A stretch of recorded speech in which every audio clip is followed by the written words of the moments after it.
All right, so it is 5 after 5. We'll go ahead and get started. I'm sure more people will gradually roll in, but we want to be respectful of the time and make sure we wrap everything up in the hour that is allotted to this. So I want to start out by saying hello and thank you for joining us for our first session of our webinar series. That will cover a lot of the basics of celiac disease, living with celiac disease, the psychosocial impacts of celiac. In our first session today, we're just going to cover the basics of celiac disease as well as the basics of the gluten-free diet. And I will start out discussing the basics of celiac disease for the first 10 to 15 minutes or so, and then I'll turn it over to our excellent dietitian, Farah Mardini, who will then discuss the basics of the gluten-free diet. And the second half is a very informal setup. Feel free to post questions in the Q&A option, and I'll read them out, and Farah and I will address them and answer them. Tomorrow afternoon, all participants of this webinar will receive a survey, and we'd really appreciate your feedback. With the format we have it set up, people will be able to post questions through the Q&A, but unfortunately, individuals will not have the opportunity to unmute and speak. We're trying to understand what format works better, so we would love your feedback on the survey as to whether your preference is for a Q&A format, such as the one we will use tonight, or if you would prefer to have a format where individuals can unmute themselves at the end and we can talk more freely amongst ourselves. So we really appreciate your feedback on that. So with that, I will get started.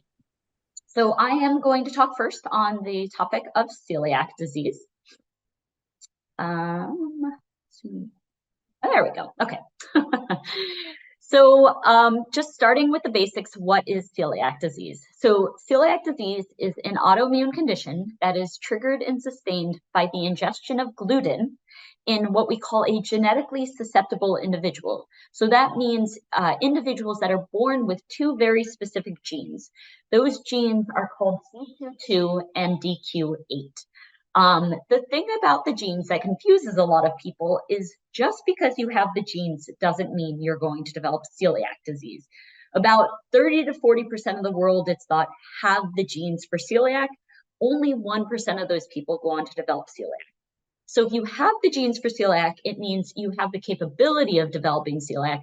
It doesn't mean you are going to develop celiac. The genes are very helpful if you don't have them, because if you don't have the genes, you cannot develop celiac. And we can take that off the radar for those individuals if they have concerns that they may have celiac, that they cannot develop it if they do not have the genes. Ultimately, celiac disease causes inflammation in the lining of the small intestine and can result in a variety of symptoms that we'll go through, both inside the gastrointestinal tract, which are called gastrointestinal symptoms, and those outside the gastrointestinal tract, which we call extraintestinal symptoms. And as I just mentioned, it affects roughly 1% of the general population. So where is gluten found? So in case people aren't aware, there are three main grains that contain gluten, and Farah is going to go into much greater detail about this than myself. But those grains include wheat, rye, and barley. And sometimes there's concerns about oats, but oats are naturally gluten-free, but there are reasons oats can become contaminated and can cause problems. And again, I will turn that over to Farah to discuss that in greater detail. So the next step is, where in the gut does celiac disease occur? So we have a little diagram here of all the different parts of our body. This is our liver, we've got our gallbladder, our stomach. That attaches down to the intestines. And ultimately, this is your small intestine to your large intestine. And then ultimately stool is produced, which is evacuated from the body. And so the part of the body that celiac disease affects specifically is the very, very first part of the small intestine, which is up here and connects to the stomach, called the duodenum.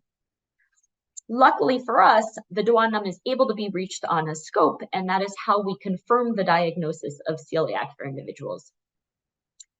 As I mentioned, there's lots of different symptoms we can have from celiac, both those inside our gastrointestinal tract and those are outside. The more common symptoms we see related to our gastrointestinal tract include things like diarrhea, abdominal pain, abdominal distension, or bloating, sometimes people call that, anorexia, which means not having much of an appetite, vomiting, constipation, failure to thrive, or not gaining appropriate height, or not gaining appropriate weight, or losing weight. And in young babies, for whatever reason, I've never quite understand why this falls under gastrointestinal symptoms versus extraintestinal, but irritability. So young babies that are just fussy, unhappy, sometimes can be a sign of celiac disease, assuming they're eating gluten. Those symptoms outside the gut, which we consider the more atypical symptoms, and these are the extra-intestinal manifestations, can include things like a short stature, or again, not gaining the appropriate height, delays in puberty for boys and girls, something called dental enamel defects, and you can see that here in this picture. It's either often like a yellow or gray spotting of the teeth, and what that's the result of is malabsorption of calcium and vitamin D in the diet. And so the dental enamel doesn't form quite properly, and you wind up with this spotting. If they are baby teeth and you catch the celiac disease and you remove the gluten from the diet and you treat it, the adult teeth should come in normally. Unfortunately, if it's the adult teeth that are affected, it is not something that can be changed, but people can get their teeth stained, so it's not apparent. Things like iron deficiency, anemia. The reason we see a lot of these atypical symptoms are directly related to the malabsorption of nutrients at that part of the gut, the duodenum, that's affected by celiac. And so that part of the gut is responsible for the absorption of calcium, vitamin D, and iron predominantly. And so the malabsorption of those nutrients is what causes a lot of these symptoms that we see.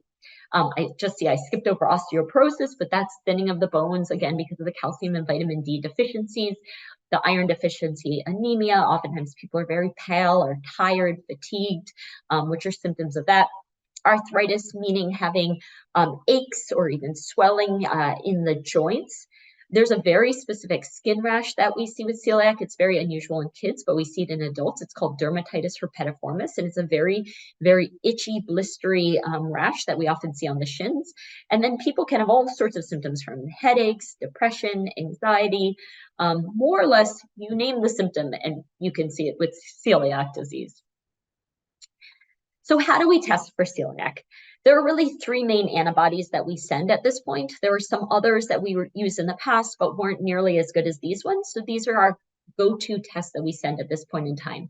The test that seems to be the most accurate and is the most cost-effective test is that first one on the list, called a tissue transglutaminase IgA. Two other tests that we can get include a test called a deamidated gliadin peptide, IgG. That one appears to be more helpful in younger children. So if you are an adult on this call, you may wonder why it wasn't sent on you. Our adult partners in the GI world often do not send this test, just because it's far less reliable in adults than it is in children. And then the absolute best test, but is also the most expensive test, is called an endomysial IgA. The first two tests are run on a machine. That last test requires a tech or a human to run the test. Because of that, the cost is much higher. It's much more labor intensive. And for that reason, we often don't send that last test as a first run test. But if we get positive results on the other two antibodies, oftentimes we will send that endomysial antibody for further confirmation. One thing of note with these tests is that, as you can see, two of them are called IgA-based tests. And about 3 to 4% of all patients with celiac are what we call IgA deficient. So for whatever reason, they just don't make adequate levels of IgA. And for the most part, it doesn't seem that this causes individuals with celiac any greater harm, but it makes these tests unreliable if they don't have IgA in their system. So in addition to these antibodies, we always send what's called a total IgA level with these screening antibodies to ensure that level's adequate and that these tests are going to be reliable for us. After we get those tests, we move forward with a scope. I will say there is a subset of patients that, if those antibodies are high enough and we have very set parameters, it is possible to forego on the scope. This is what are called the European guidelines. It is validated and based on the testing in Europe, which is different than the testing in North America. But we are working right now to validate those findings here to be able to say with more confidence that we can also follow those guidelines. But that is called the non-biopsy approach. If you don't meet those very specific parameters for how high those antibodies have to be, then we don't feel 100% confident that that patient may have celiac. There are other things that can cause what we call false positives of those labs and make them a little bit elevated, and the patient doesn't have celiac. They could have something else that's causing those tests to be elevated in an inaccurate way. For that reason, the final step of the evaluation and confirmation of celiac is a scope. And what you see in these pictures on the far left is a nice, healthy, normal small bowel. This is the duodenum that we mentioned before from the inside and what we see when we're doing the scope. And in a nice, healthy, normal bowel, you have these long, beautiful extensions that are called villi. They have a very fluffy appearance to them, very healthy. This is what we want to see. When a patient has celiac disease, though, what happens to all those villi is the inflammation causes them to blunt and uh, shrink down to a flat surface. And when that surface is flat, that surface can kind of fold on itself.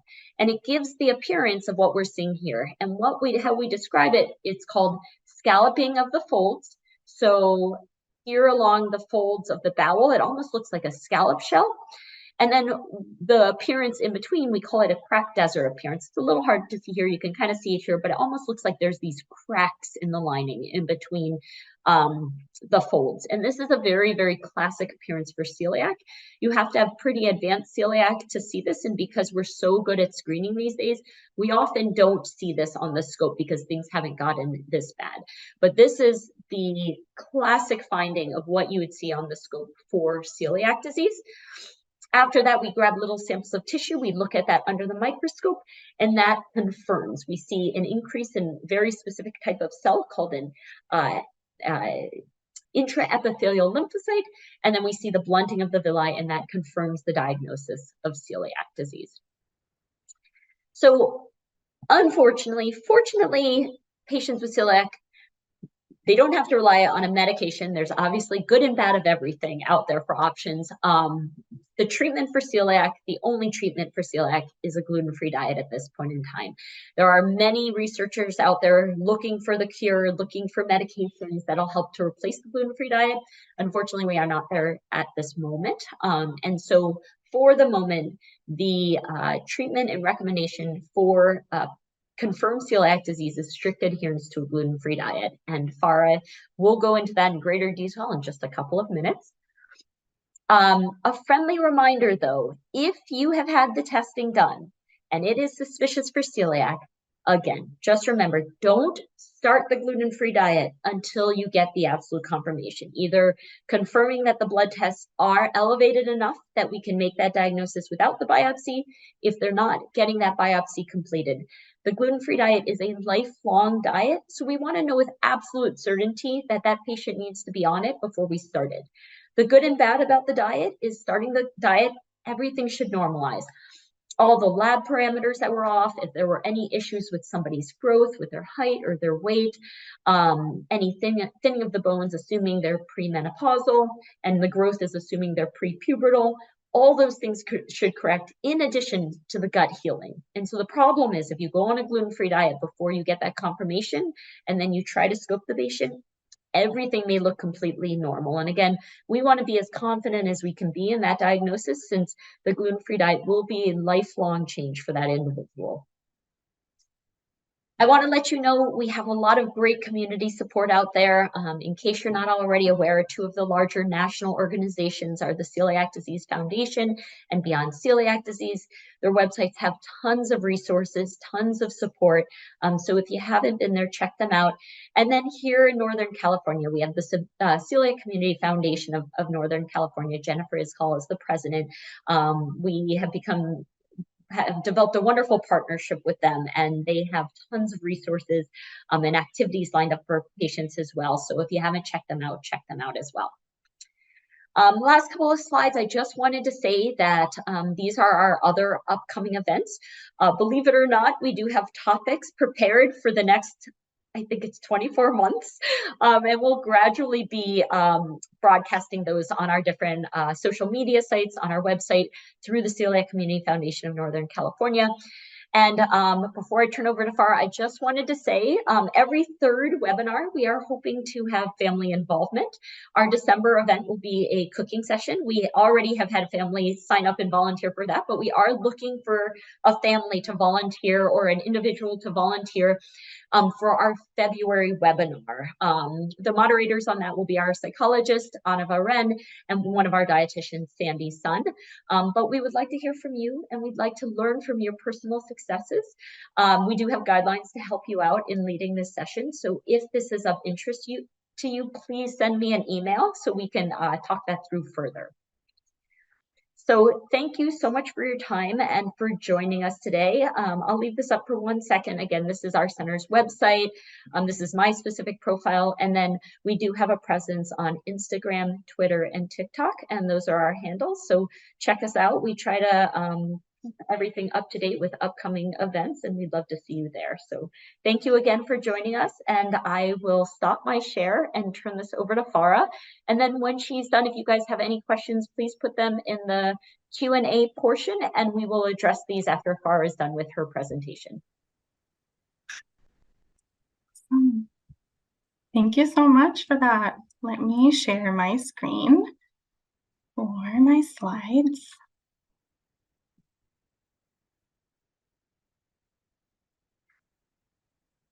Alrighty. Can you see my slide okay, Dr. Jericho? Yep, looks great. Perfect. Okay.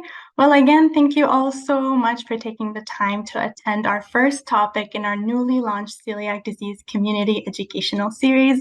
We're very, very excited about this series, and we really hope that it benefits our celiac disease community.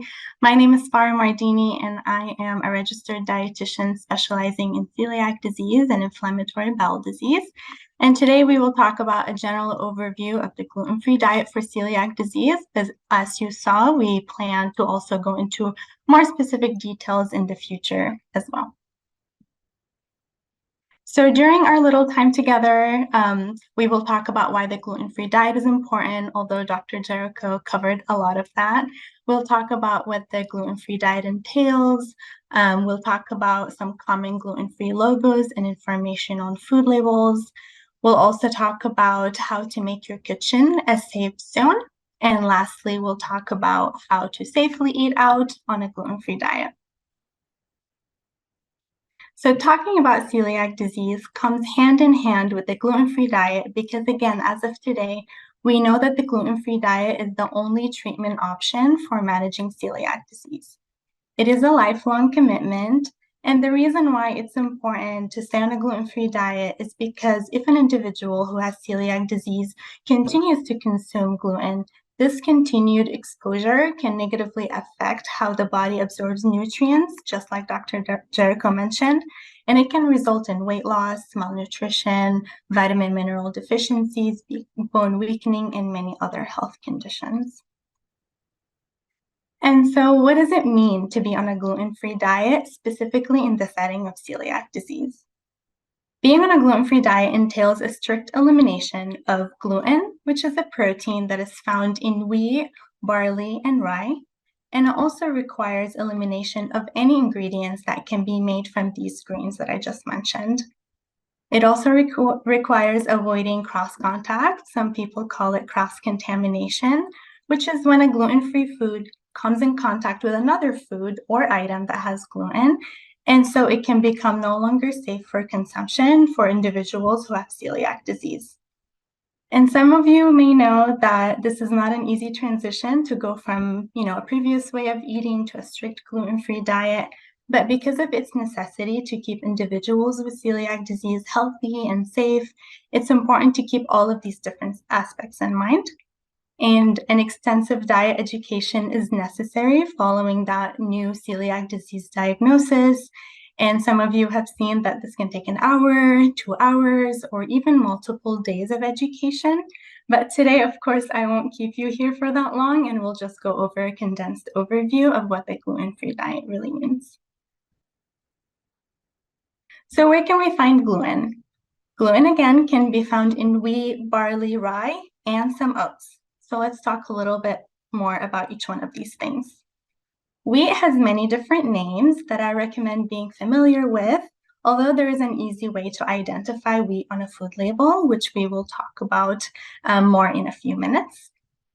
Barley has other names that are important to remember, including brewer's yeast, ale, beer, or lager, although many little people on this call don't have to worry about that just yet. And also malt in the form of malt extract, malt vinegar, or others. And next we have rye. I always say that rye is the nicest one to us because it doesn't have any other names, so we just have to remember the word rye. And now oats are naturally gluten-free, but it is recommended to choose oats or oat products that are labeled as gluten-free because oats can be grown next to fields that also grow wheat or other gluten-containing grains and can be processed on shared machinery so they can become no longer safe or no longer gluten-free. And then many times gluten can hide in some ingredients, just like some cats hide in the most random places. So we always have to keep our detective hats on and look out for these hidden sources. And here are a few. So sauces and gravies like soy sauce and teriyaki sauce, salad dressing, mixed spices like taco seasoning sometimes have wheat or other gluten-containing grains to change the texture or the taste. So it's always important to read the ingredients and be comfortable with doing that. Other examples are like candies or vague sounding ingredients like natural flavors. There's also medications, vitamin and mineral supplements, lip balms, toothpaste, and other things like that. What I always say though is when you're in doubt, always go directly to the source, which is the manufacturer. Calling is a great option, and the number is always on the packaging of any product that you purchase. Emailing is another option, or looking at the manufacturer's website for any information. Sometimes I find that the frequently asked questions section on a manufacturer's website under that product can sometimes ask if the product is gluten-free, and sometimes that would be helpful. But please avoid Googling the product because we cannot be sure who is sharing that information. And food labels and food logos are very useful, but they sometimes can be very confusing too. So I wanted to highlight some information that I regularly see on these food labels. Many times a food label or a food product is labeled as gluten-free, but for a product to be labeled gluten-free, it has to contain less than 20 parts per million of gluten, which is required by the FDA or the Food and Drug Administration. And sometimes you'll see that a product is labeled gluten-free or certified gluten-free. Gluten-free means that the testing has been done by the manufacturer only. But for a food product to be certified gluten-free, a third-party organization is then required to inspect the manufacturer's facility and inspect the product to make sure that it's actually gluten-free. So it's kind of like somebody double-checking somebody's homework. And products labeled as gluten-free can be trusted and can be an easy grab-and-go kind of food. But it's important to note that these logos are voluntary. It means that it was this manufacturer's choice to get this testing done to show the public that this food is in fact gluten-free. But I always say that this does not mean that individuals with celiac disease should only get these products that are labeled as gluten-free because, as you can imagine, this will limit our options even more. So that's why it's really important to understand and to get comfortable with label reading. And while we're talking about logos, I also wanted to point out that sometimes we see a logo that says wheat-free, but it's important to remember that wheat is only one of the grains that have gluten, so we also have to look out for barley and rye. But as I mentioned earlier, wheat can be identified easily on a food label, and can be done by looking at the contained statement that's usually at the very bottom of all the ingredients. I also have an example of it here on the right side, highlighted in orange. And this is because the FDA passed a law in 2004 requiring any manufactured food that contains any of the top 8 allergens, which include wheat, to be clearly labeled on that food product. And this can be really helpful for individuals with celiac disease so they can identify wheat easily if it's present in that food product. But again, we would then continue to look for rye and barley. And now that we've gotten an idea about how to read food labels and choose gluten-free food, the next step is thinking about how to store and prepare these foods in a way that they can continue to be gluten-free, and this is by limiting cross-contact. Again, cross-contact is when a gluten-free food comes in contact with a food or an item that has gluten. It's unknown how much cross-contact can be tolerated by patients with celiac disease, but it's understood to be a cumulative effect rather than an immediate effect, meaning that continuous exposure to gluten, even in small amounts, can cause damage to the intestine rather than a one and immediate time exposure. And as you imagine, cross-contact can happen when staring or preparing meals. So let's talk about some ways to avoid this and make the kitchen safe.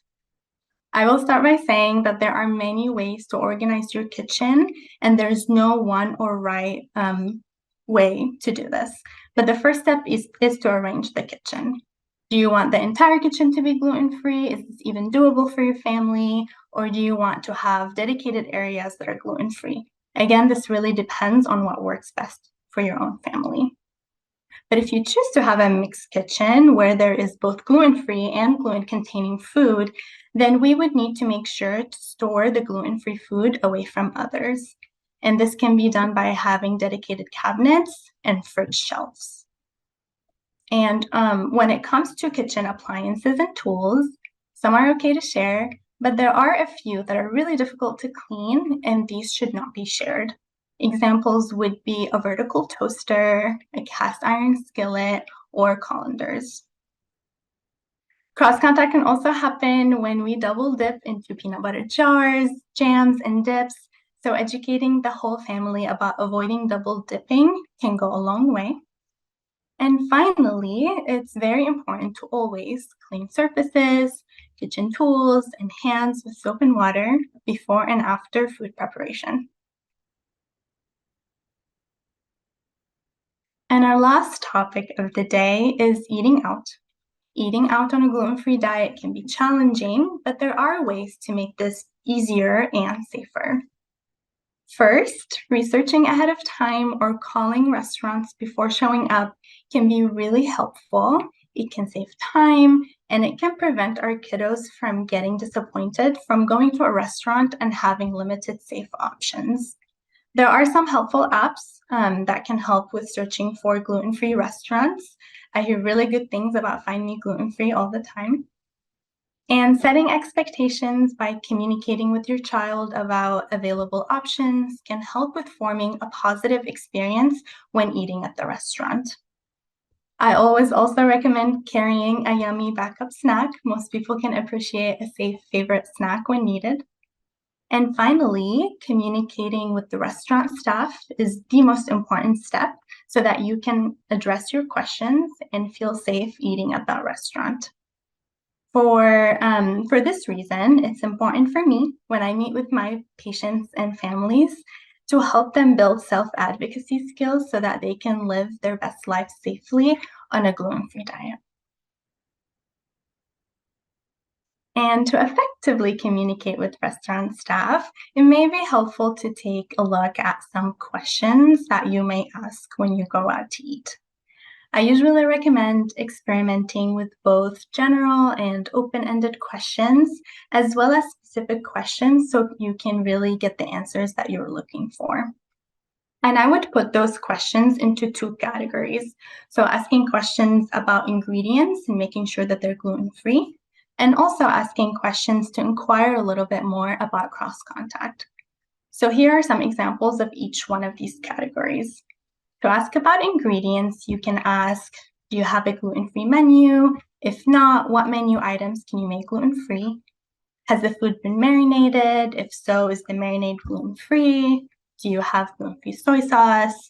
Are there croutons on the salad? Is the salad dressing gluten-free? And usually you can tailor these questions based on what you're ordering. Now, to ask about cross contact, again, a general question would be, is your kitchen staff knowledgeable about cross contact? What can you do to make sure that my meal is safe? Or sometimes, depending on where you're ordering, you can also be more specific. You can ask, do you use separate cookware and utensils for gluten-free foods preparation? Can you please change your gloves before starting my order? Do you have a dedicated gluten-free fryer if you're ordering like fries or chicken nuggets or something like that? And we know that asking questions can be really uncomfortable at first, but practicing is so important. And again, encouraging our patients to build these self-advocacy skills can come a really long way. Many times I encourage my patients to practice asking questions at home with family members or even with me during our visit if they choose to, before going to the real world. And I find that this can help with getting more comfortable and getting more confident when asking for accommodations. All right, last thing I will say is that our team recognizes that transitioning to a gluten-free diet is not easy. It involves a lot of learning, trial and error, building skills, getting comfortable, advocating for yourself and your kiddo. So we really are here to support you along the way. I really hope that our first educational series topic was interesting to you, or at least a good review. And there's so much more to talk about when it comes to the gluten-free diet, including like food ideas and alternatives, safe brands, making sure we're eating enough, choosing healthy foods. But I'll leave it here for now. Thank you so much for showing up today and for sticking around. And yeah, let's open it up for some questions. All right, thank you, Farah. That was amazing. I always learn something from your talks. They're always incredible. I always learn something from you too. Well, thank you. So as of right now, I see one question in the Q&A, so I'll read that off and address it. But if anybody has any additional questions, please post them now in the Q&A, and Farah and I are more than happy to answer them for you. But I'll start with the first question that's there. The question reads that the individual has had celiac disease for almost 40 years, and they're wondering about a couple of things. I'll read the whole question off, and then I can try to answer these. Any research on age-related or length of symptoms? This person's very careful, and she says she hasn't had a lot of symptoms. And are there any changes with celiac disease as an individual ages? Can that person expect a change in their symptoms? And can she be less careful than previous over time? And these are all great, great questions. So I'll take a first stab, and then Farah, if you want to jump in and add anything I miss, we can go in that format. So there's a couple of questions here. So the first question I'll address is there any research on age-related or length of symptoms that someone has? And there definitely are things related to age and the symptoms that you have. We did look specifically before I came to Stanford. I was at the University of Chicago, and we looked at both gastrointestinal and extraintestinal manifestations of celiac and how they improve in children versus adults. And what we did find is that gastrointestinal symptoms tend to resolve much quicker than extraintestinal symptoms. And it's thought that it's a much more complex process that causes these symptoms outside your intestinal tract. And therefore, it's a longer time period for those to resolve. We also found that symptoms resolve much quicker in children than in adults. And a lot of it's speculation, but the thought is that probably they are getting diagnosed quicker and the symptoms haven't been present as long, and therefore they are quicker to heal and have resolution of symptoms as compared to adults. With regards to timing of symptoms specifically and resolution, for the most part, it is expected and understood that any symptoms someone has related to celiac should improve once on a gluten-free diet if strictly adherent and there are signs that the gut has healed. There are a couple exceptions to this rule. One is if an individual has short stature, and unfortunately this has been diagnosed after puberty and the growth plates have closed and their window for growth has ended, then they will not regain any lost growth related to celiac disease, unfortunately. If we make that diagnosis before puberty has ended, then the expectation is those individuals should hit their expected genetic potential and the height that would be based on parent heights and their genes that they have. What we found in these studies that we had done, most patients have resolution of symptoms. Children quicker than adults, sometimes children within months, but normally by 6 to 12 months. But we did see some individuals took up to 24 months for resolution of symptoms. If symptoms persist beyond that, they're probably not related to celiac, and we need to look at it from a different approach. And the same goes for height. If the patient is prepubertal and is not catching up to the height that would be expected of them, and their celiac appears well controlled, their gut has healed, their numbers are coming down, then we need to start exploring other reasons for that. And oftentimes we'll refer the patients at that point to our endocrine colleagues to look to see if there's a growth hormone or some other hormone or genetic reason for that shorter stature. And then the other exception to the rule is osteoporosis in postmenopausal women who develop celiac. So, and there's other exceptions to the rule too, but these are kind of the big ones that we think about. So for most people who have thinning of their bones, which is called osteopenia or osteoporosis, that can be corrected on the gluten-free diet once the gut heals and we start to absorb calcium and vitamin D better, and oftentimes we will use supplements in addition. One of the trickier situations are older postmenopausal women. It is a lot harder to correct thinning of bones at that time. And oftentimes, again, they need referral to endocrinology for treatment options beyond your standard supplements and dietary replacements. Do you have anything more on that, Farah, that you would like to add? No, that was great when it comes to the symptoms. Yeah. Okay, perfect. Yeah. I'll go on to the next part of this question then. Changes with celiac disease as I age. Again, so long as you're on the gluten-free diet, you shouldn't have any further repercussions of celiac disease just because of aging. What we do find is oftentimes people at diagnosis have much more subtle symptoms, and then with exposures later on, they will find that those symptoms are far worse. Like a lot of people will come in with just a little bit of stomach upset at diagnosis, and then gluten's been out of the diet for a while, and they get exposed and they have severe vomiting and diarrhea and stomach pain. So that is not unusual that the symptoms may become amplified with duration off of the gluten. And then the next question was, can I expect any changes in the symptoms? Again, for the most part, so long as you're gluten-free, any symptoms related to celiac should have resolved. There aren't a lot of studies looking at, do the changes related to celiac change over time, because for the most part, that would require that we expose people to gluten, which, as you can imagine, is not an ethically sound thing to do, inducing symptoms and harm. So it's not something that's been studied a lot. It's a great question. I don't think there's really an answer to it, just because, our recommendation is to stay off of the gluten. And the last question is, can I be less careful than previous as I get older? And as of right now, from the evidence we have, is that celiac is an autoimmune process that's in our genes, and once it's activated, it's not reversible. So unfortunately, you will not gain tolerance to gluten with time, and every time you're exposed to it, it will cause that inflammation and damage to the gut, malabsorption of nutrients, and symptoms in some way, shape, or form. So we do recommend trying to be as careful as possible and trying to avoid gluten at all costs, just to limit harm until, hopefully one day we do have some sort of cure or medication. We're just not there yet. Farah, do you want to add anything else to that?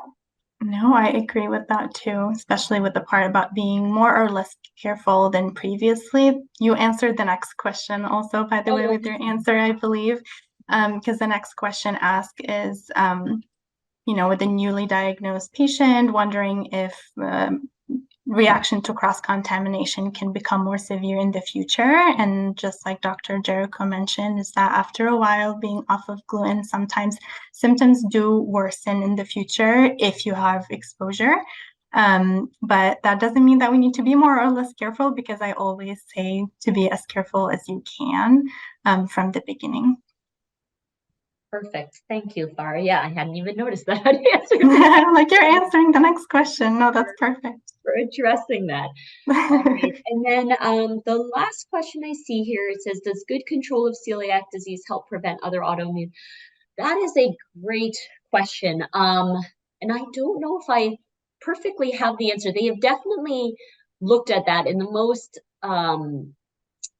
common association between disease entities is celiac and type 1 diabetes because they actually share the same genes. And there's been many studies looking at the evolution of people with type 1 diabetes and evolving into celiac and vice versa. From what I'm aware, I don't think staying on gluten or staying off of gluten changes that risk. But I'm actually not perfectly certain of the answer to that.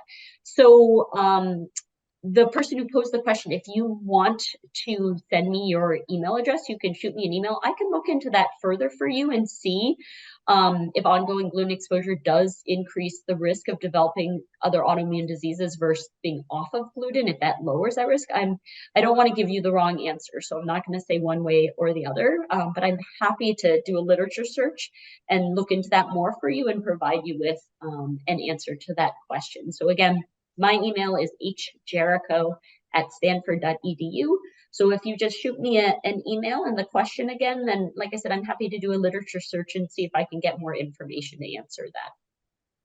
Farah, have you heard anything? Do you know? I also don't want to give the wrong answer, so let's wait and give the answer when we email. Perfect. All right. These are wonderful questions. I'll give it another maybe 30 to 60 seconds if anybody wants to post any other questions. If not, we will wrap up this webinar session. And again, we are so thankful for all of you joining us today. It's been a pleasure being here with you, and please join us for our future webinars. All right. I will end the webinar. Take care. Thank you. Thank you all so much. Thank you, Dr. Jericho. Bye, Farah. Thank you. Bye.